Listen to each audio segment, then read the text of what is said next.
Hey there, welcome to the Greater You. Good to be with you guys again today. Today, I'm going to zoom in on this a little bit so you can see that better. We're going to be talking about some great work by the late David R. Hawkins. This guy was awesome.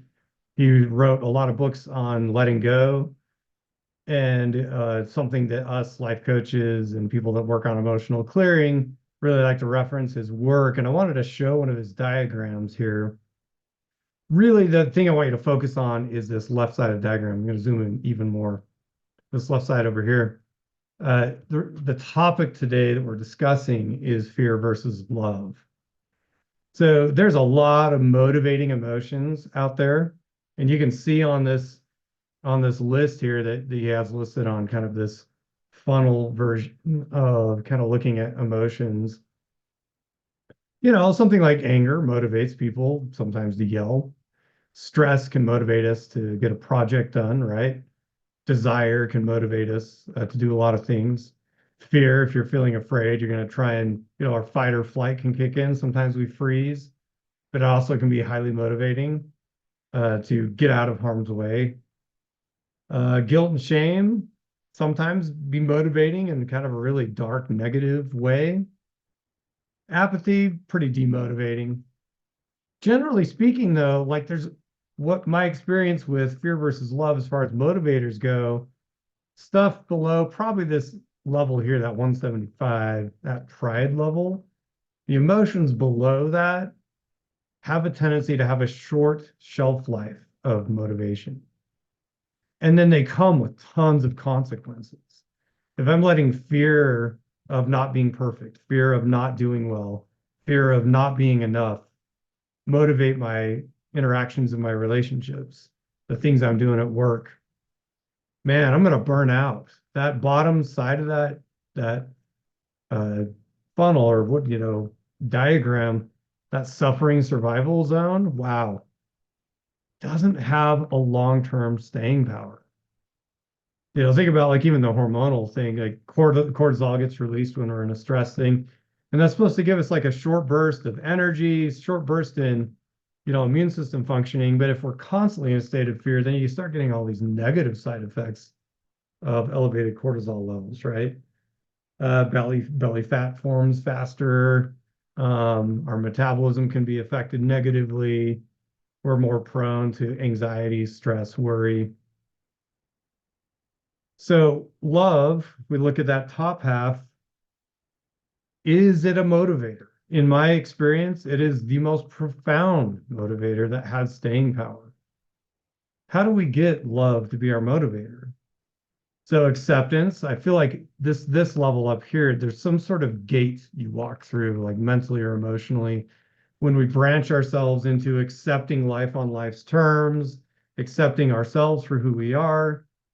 This type of acceptance, this is not like capitulating, or this is the opposite of apathy. I would put acceptance and apathy on a dialectic.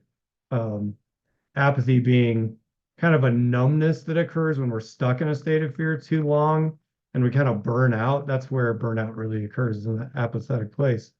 Acceptance is the opposite. Acceptance is a motivator that leads us into love because we're starting to recognize, hey, you know what? I'm good enough how I am. You're good enough how you are. Let's get together and have lunch and be good enough together, right? So we start to kind of vibe off each other and feel more okay in our own skin and more okay around people in their skin instead of constantly judging, right? We're in this place of fear and stress and pride, like unhealthy pride or ego.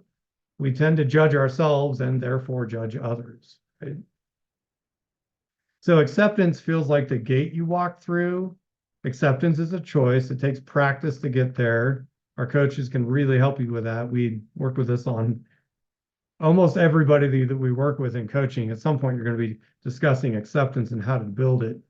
Acceptance of the new job, the new skill set, the new place you move, the new relationship, acceptance of an old relationship, an old job. Acceptance is so powerful and transformative because it gives us a chance to have, as we see here, a sense of solid reason, not rationalization, not rationalizing lies, but actually reasoning from a place of love and compassion. so that we can then make decisions based off of our core values, the principles that guide us, rather than on survival mode, right? So there's a lot more on this diagram that is something to consider. You can grab the book by David Hawkins, who put this one together, called Letting Go. He's got a few other books out there. Highly recommend those. They're fabulous and quite transformative for a lot of people. Another angle to look at, Michael Singer's work with The Untethered Soul, that's in that same realm. Hale Dwoskin, Lester Livingston, their work, they've got a book workbook and things out there called the Sedona Method, where they talk about letting go. You've got all the work that we do at the Greater U on training people on how to let go.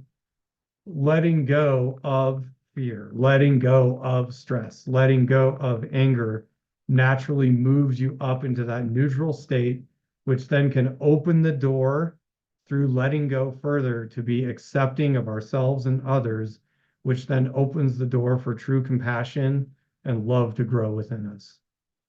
And that love, that compassion can motivate us endlessly to do the work that we're most passionate about.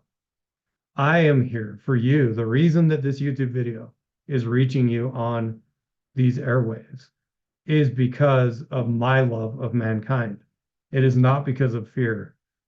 I've tackled fear many times and have had to conquer it in many instances and let it go. But this work that we're doing at the Greater U, it is 100% motivated by compassion.